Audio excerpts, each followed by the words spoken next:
나는 평생 참아왔다고 생각했다. 모든 모욕과 배신을 삼키며 그냥 살아남는 게 최선이라고. 그런데 그날 그 저택에서 초상화를 보았을 때 모든 게 무너졌다. 선생님, 그 아이는 나와 고아원에서 함께 살았어요. 나는 소리쳤다. 눈물이 주체할 수 없이 흘러내렸다. 그 초상화 속 소녀는 이제 이 세상의 주인이 된 듯 보였지만 내게는 잊을 수 없는 고통의 상징이었다. 그 순간 내 인생의 모든 억눌린 감정이 폭발했다. 이제 더 이상 참지 않겠다. 이 이야기는 나의 복수, 아니, 나 자신을 되찾는 여정이다. 어린 시절, 나는 서울 근교의 작은 고아원에서 자랐다. 부모님은 교통사고로 돌아가시고 친척들은 나를 버렸다.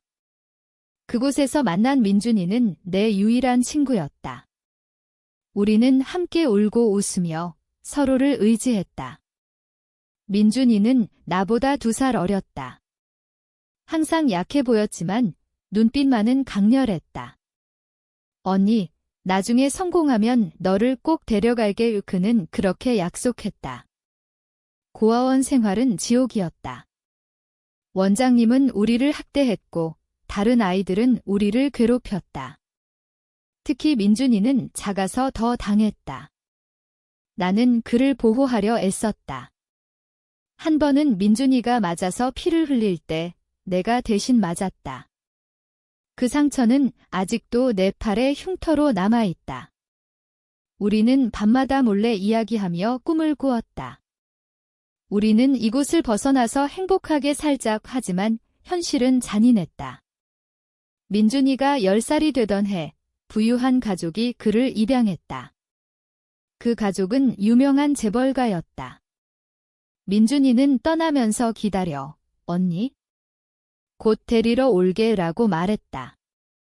나는 믿었다. 그 약속을 붙잡고 버텼다. 하지만 민준이는 돌아오지 않았다. 고아원에서 나는 홀로 남아 더 혹독한 날들을 보냈다. 청소부로 일하며 학대를 견뎌야 했다. 원장님은 너 같은 애는 평생 이렇게 살 운명이야 라고 비웃었다. 나는 이를 악물고 공부했다. 고등학교를 겨우 졸업하고 서울로 올라왔다. 낮에는 공장에서 일하고 밤에는 독학으로 대학을 준비했다. 결국 작은 대학에 들어갔지만 장학금을 받지 못해 중퇴했다. 그 후 나는 여러 직업을 전전했다. 식당 서빙, 청소부, 심지어 공장에서 다시. 매일매일이 고통이었다. 민준이에 대한 소식은 가끔 뉴스에서 들었다. 그는 이제 강민준으로 그 재벌 가족 후계자가 되었다. 성공한 사업가, 미남, 완벽한 삶. 하지만 나는 그를 원망하지 않았다. 그냥 잊으려 애썼다. 그런데 운명은 나를 그 저택으로 이끌었다. 나는 청소부로 고용되었다. 그 저택은 강씨 가문의 본가였다. 첫날, 복도를 청소하다가 그 초상화를 보았다. 어린 소년의 모습, 바로 민준이었다. 선생님, 그 아이는 나는 저도 모르게 소리쳤다. 집사인 선생님이 놀라서 물었다. 뭐라고? 나는 울면서 털어놓았다. 모든 과거를. 그 순간 내 인생이 바뀌기 시작했다. 하지만 그건 시작에 불과했다. 민준이는 나를 기억하지 못했다. 아니, 기억하지 않으려 했다. 그는 나를 보며 누구세요? 라고 물었다. 그 냉정한 눈빛에 내 가슴이 찢어졌다. 왜 나를 버린 거지? 그 약속은 거짓이었나? 나는 그날부터 복수를 다짐했다. 아니, 복수가 아니라 진실을 드러내는 거다. 민준이가 숨긴 과거, 고아원에서의 비밀을. 그는 입양된 후 고아원에 돈을 주며 모든 기록을 지웠다. 왜? 자신의 출신을 숨기기 위해. 하지만 나는 증인이었다.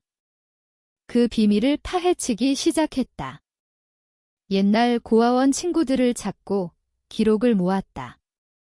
매일 저택에서 일하며 민준이를 관찰했다. 그는 이제 결혼을 앞두고 있었다. 상대는 또 다른 재벌딸, 완벽한 그림이었다. 하지만 나는 그 안에 숨긴 어둠을 알았다. 민준이는 고아원에서 나를 배신한 적이 있었다. 한 번 원장님이 돈을 훔쳤다고 누명을 씌웠을 때 민준이는 언니가 했어요 라고 증언했다. 그 덕에 나는 더 혹독한 처벌을 받았다. 그걸 잊었나? 아니, 그는 기억할 거다. 이제 내가 상기시켜줄 차례다. 저택 생활은 고통스러웠다. 매일 민준이를 마주치며 웃어야 했다. 안녕하세요, 도련님. 나는 그렇게 인사했다. 그는 나를 하찮은 청소부로 봤다. 더 깨끗이 해라고 명령할 뿐이 그의 아내가 될 여자는 아름다웠다.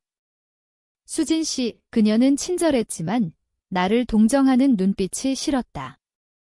고생 많아요 라고 말할 때마다 내 자존심이 상했다. 나는 왜 여기서 이렇게 살아야 하나? 민준이 때문에. 그 약속 때문에. 밤마다 나는 과거를 떠올렸다. 고아원에서 민준이가 아프던 날 내가 약을 훔쳐 먹였다. 위험했지만 그는 살았다. 그 은혜를 잊었나? 나는 서서히 계획을 세웠다. 먼저 고아원 원장님을 찾았다. 그는 이제 노인이었다. 돈으로 입을 막았지만 나는 그를 설득했다. 민준이가 당신을 버렸어요. 도와주세요. 그는 결국 기록을 주었다. 입양 서류, 그리고 민준이의 증언 녹취. 그건 충격이었다. 민준이는 나를 배신한 게 아니었다. 아니, 더 나빴다. 그는 입양을 위해 나를 희생했다. 원장님이 누명을 씌워라 라고 시켰고 그는 따랐다. 미안해, 언니. 하지만 나 살아야 해. 그 말을 듣고 나는 분노했다. 왜 나만 희생되나? 이제 페이백 타임. 저택에서 파티가 열렸다. 민준이의 약혼식. 나는 청소 중에 그 서류를 그의 방에 숨겼다. 아니, 더 교묘하게. 수진 씨의 가방에 넣었다. 그녀가 발견하면 혼란이 올 테다. 하지만 그건 부족했다. 나는 직접 대면하기로 했다. 파티 중 민준이를 불렀다. 도련님, 말씀 좀. 그는 짜증나며 따라왔다. 뭐야, 나는 초상화를 가리켰다. 이 소년 기억나? 고아원에서 그의 얼굴이 창백해졌다. 너는? 그래, 나야. 버린 언니의. 그는 부정했다. 모르는 소리. 나갈래. 하지만 나는 서류를 보여주었다. 이걸로 내 인생 끝날 수 있어. 민준이는 떨었다. 왜 이제 와서? 내가 나를 죽였으니까 우리는 대치했다. 그날 밤 그는 나를 해고하려 했지만 나는 이미 수진 씨에게 편지를 보냈다. 민준 씨의 과거를 알아야 해요. 다음 날 저택은 소란스러웠다. 수진 씨가 울며 물었다. 이게 뭐야? 민준이는 해명하려 했지만 서류는 명확했다. 그의 출신, 배신. 수진 씨의 가족은 약혼을 취소했다. 민준이는 무너졌다. 언니, 제발. 그는 애원했다. 하지만 나는 차갑게 말했다. 내가 한 대로 돌려주는 거야. 그 후 나는 저택을 떠났다. 자유로웠다. 하지만 가슴은 여전히 아팠다. 복수는 달콤하지 않았다. 그냥 필요했다. 민준이는 사업에서 실패했다. 과거가 드러나 신뢰를 잃었다. 그는 홀로 남았다. 나처럼. 나는 새로운 삶을 시작했다. 작은 카페에서 일하며 평범하게. 하지만 그 초상화는 아직도 꿈에 나온다. 그 소년의 미소, 배신의 시작. 복수를 시작한 후 내 마음은 혼란스러웠다. 민준이를 무너뜨리는 게 정말 옳은가? 하지만 과거의 상처가 나를 밀어붙였다. 고아원에서 매일 맞던 채찍 자국, 민준이가 지켜보며 아무 말 안 하던 그 순간. 그는 왜 침묵했나? 이제 알았다. 자신의 안위를 위해 나는 더 깊이 파고들었다. 민준이의 양부모를 조사했다. 그들은 민준이를 이용했다. 재벌 가문의 후계자가 필요했고 민준이는 완벽한 선택이었다. 하지만 민준이는 그걸 알면서도 따랐다. 가족이니까 그는 나중에 그렇게 말했다. 하지만 나에게 가족은 뭐였나? 버림받은 존재. 저택에서 일하며 나는 민준이의 일기를 훔쳐봤다. 그 안에 나에 대한 언급이 있었다. 그 언니 때문에 죄책감이 들지만 잊어야 해. 이제 내 인생이야. 그걸 읽고 나는 울었다. 왜 나를 잊으려 애쓰나? 나는 내 인생의 일부였어. 계획은 점점 구체화됐다. 약혼식 후 스캔들이 터졌다. 언론이 민준이의 과거를 파헤쳤다. 재벌 후계자의 충격적 출신, 기사들이 쏟아졌다. 내가 익명으로 제보했다. 민준이는 기자회견을 열었다. 과거는 중요하지 않아요. 지금의 내가 중요합니다. 하지만 사람들은 믿지 않았다. 그의 사업 파트너들이 떠났다. 주가가 떨어졌다. 민준이는 나를 찾아왔다. 왜 이러는 거야? 내가 뭘 잘못했어? 나는 웃었다. 내가 나를 버렸잖아. 약속 잊었어. 그는 고개를 저었다. 그땐 어렸어. 미안해. 하지만 사과는 늦었다. 나는 미안으로 끝나. 내 인생은 망쳤어 라고 말했다. 우리는 오랜 대화를 나눴다. 민준이는 울었다. 언니, 나도 고통스러웠어. 하지만 선택했어. 그 선택이 나를 죽였다. 나는 용서할 수 없었다. 그 후 민준이는 알코올에 빠졌다. 가족은 그를 버렸다. 아이러니하게 그는 다시 고아처럼 됐다. 나는 그걸 보며 만족했다. 하지만 동시에 공허했다. 복수는 나를 자유롭게 했지만 행복하게 하진 않았다. 이제 나는 새롭게 살기로 했다. 과거를 버리고. 하지만 그 초상화, 그 소년의 눈빛은 영원히 나를 따라다닌다.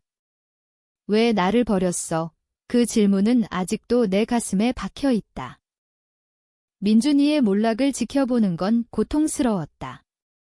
내가 원한 건 복수였지만 그의 고통이 내게도 스며들었다. 고아원 시절, 우리는 서로의 유일한 가족이었다. 그걸 배신한 대가로 이제 그는 모든 걸 잃었다. 언론은 계속 파헤쳤다. 고아원 학대 의혹, 재벌가 연루, 내 제보가 불씨가 됐다. 원장님은 체포됐고 민준이는 증인으로 불려갔다. 법정에서 그는 나를 봤다. 언니 그의 눈에 공포가 스쳤다. 나는 증언했다. 민준 씨는 나를 배신했습니다. 자신의 이익을 위해 재판은 길었다. 민준이는 무죄였지만 명예는 잃었다. 가문은 그를 추방했다. 너 같은 놈은 우리 혈통이 아니야. 양아버지의 말이었다. 민준이는 거리로 나앉았다. 나는 그를 만났다. 이제 만족해. 그는 물었다. 아니, 하지만 필요했어. 나는 대답했다. 우리는 과거를 회상했다. 좋은 추억들. 웃음, 꿈, 하지만 배신이 모든 걸 망쳤다. 민준이는 미안해, 언니. 다시 시작할게 라고 말했다. 하지만 나는 늦었어 라고 했다. 나는 떠났다. 새로운 도시로. 그곳에서 나는 작은 책방을 열었다. 책 속에서 위안을 찾았다. 하지만 밤마다 꿈에서 민준이가 나타났다. 데리러 올게 그 약속이 환청처럼 들렸다. 복수는 끝났지만 상처는 남았다. 나는 나 자신을 용서해야 했다. 참아온 세월을. 이제 자유지만 외롭다. 그 초상화처럼 과거는 영원히 걸려 있다. 새로운 삶은 평화로웠다. 하지만 민준이의 소식이 가끔 들려왔다. 그는 재기하려 애썼다. 작은 사업을 시작했다. 하지만 실패했다. 사람들은 그를 불신했다. 과거가 있는 놈 은하는 그걸 보며 복잡했다. 내가 파괴한 인생. 하지만 그는 자업자득이다. 고아원 친구 하나가 나를 찾았다. 민준이가 너를 찾고 있어. 나는 만났다. 카페에서. 그는 초췌했다. 언니, 용서해줄래? 왜? 나 잘못했어. 그땐 무서웠어. 그의 눈물에 내 가슴이 아팠다. 하지만 용서는 안 해. 하지만 잊을게라고 말했다. 우리는 헤어졌다. 그 후 민준이는 사라졌다. 소문으로는 해외로 갔다. 나는 안도했다. 이제 정말 끝났다. 하지만 내 마음속에 그 소녀는 여전하다. 초상화 속 미소. 배신의 상징. 나는 그걸 직면했다. 심리 상담을 받았다.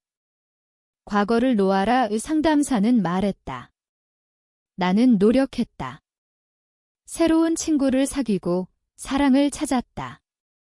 하지만 깊은 곳에 분노가 남아있다. 복수는 나를 변화시켰다. 강하게. 이제 나는 더 이상 희생자가 아니다. 하지만 그 대가는 컸다. 민준이의 삶처럼 내 감정도 파괴됐다. 결말은 가볍지만 엠 아니다. 배신은 용서할 수 있을까? 그 질문이 나를 따라다닌다. 상담 후 나는 과거를 정리했다. 고아원 기록을 불태웠다. 민준이에 대한 원망도. 하지만 꿈은 여전했다. 그 초상화가 말하는 듯 미안해. 나는 깨달았다. 복수는 나를 해방했지만 치유는 아니었다. 새로운 연인이 생겼다. 그는 친절했다. 내 과거를 다 들어줄게. 나는 털어놓았다. 모든 걸 그는 이해했다. 강한 여자야. 우리는 행복했다. 하지만 민준이의 소식이 다시 왔다. 그는 자살 시도를 했다. 병원에서. 나는 방문했다. 왜? 그는 죄책감 때문에 라고 말했다. 나는 울었다. 나도 아파. 우리는 화해했다. 아니, 용서했다. 잘 살아. 나는 말했다. 그는 고개를 끄덕였다. 그 후 민준이는 재활했다. 작은 삶을 시작했다. 나는 내 삶을 이어갔다. 하지만 그 만남이 모든 걸 바꿨다. 복수는 끝, 용서가 시작. 하지만 상처는 영원. 인생은 용서할 가치가 있을까? 용서 후 마음이 가벼워졌다. 하지만 민준이와의 연결은 끊기지 않았다. 그는 가끔 편지를 보냈다. 언니, 잘 지내? 나는 답했다. 그래, 우리의 관계는 이상했다. 피해자와 가해자, 하지만 이제 친구처럼. 나는 그걸 받아들였다. 삶은 복잡하다. 재벌가에서 민준이는 완전히 추방됐다. 그는 평범한 직장인이 됐다. 나처럼. 아이러니. 나는 책방을 키웠다. 성공했다. 사람들은 내 이야기를 듣고 공감했다. 강한 분이세요. 하지만 속으로는 여전히 아팠다. 고아원 트라우마. 민준이의 배신. 상담은 계속됐다. 자신을 사랑해라. 나는 노력했다. 결혼했다. 아이를 낳았다. 행복한 가족. 하지만 아이를 볼 때마다 민준이의 어린 모습이 떠올랐다. 내 아이처럼 보호해. 나는 다짐했다. 민준이는 결혼 소식을 듣고 축하했다. 축하해. 언니, 우리는 만났다. 과거는 잊자 합의했다. 하지만 깊은 곳에 의문이 있다. 정말 용서한 걸까? 아이를 키우며 나는 과거를 반성했다. 민준이의 선택, 내 복수. 모두 이해할 수 있었다. 인간은 약하다. 민준이는 이제 안정됐다. 자신의 가족을 가졌다. 우리는 가끔 만났다. 언니 덕에 깨달았어. 그는 말했다. 뭐를? 진짜 가족의 의미에. 나는 웃었다. 복수가 가져온 선물. 하지만 상처는 지워지지 않는다. 밤의 꿈에서 초상화가 나온다. 왜? 나는 묻는다. 답은 없다. 삶은 계속된다. 나는 강해졌다. 하지만 그 강함의 대가로 감정이 무뎌졌다. 인간은 얼마나 참을 수 있을까? 세월이 흘렀다. 아이가 자랐다. 민준이는 성공했다. 작은 회사 사장. 나는 자랑스러웠다. 아니, 복잡했다. 우리는 친구가 됐다. 과거를 공유하는? 하지만 그 초상화는 여전. 저택은 팔렸다. 새로운 주인. 나는 방문했다. 초상화는 없어졌다. 자유. 하지만 마음속에 남아. 그 소녀는 누구였을까? 이제 물음은 달라졌다. 나는 누구일까? 복수에서 용서로. 여정의 끝, 하지만 애많은 계속. 배신 후, 우리는 다시 연결될 수 있을까? 마지막으로, 나는 평화로웠다. 민준이와의 관계는 안정됐다. 우리는 서로의 삶을 존중했다. 아이들은 사촌처럼 지냈다. 삶은 아름다웠다. 하지만 그 시작, 초상화 순간은 잊히지 않는다. 선생님, 그 아이는 그 소리가 아직도 들린다. 복수는 필요했지만 용서가 구원했다. 이제 묻는다. 너라면 어떻게 할까?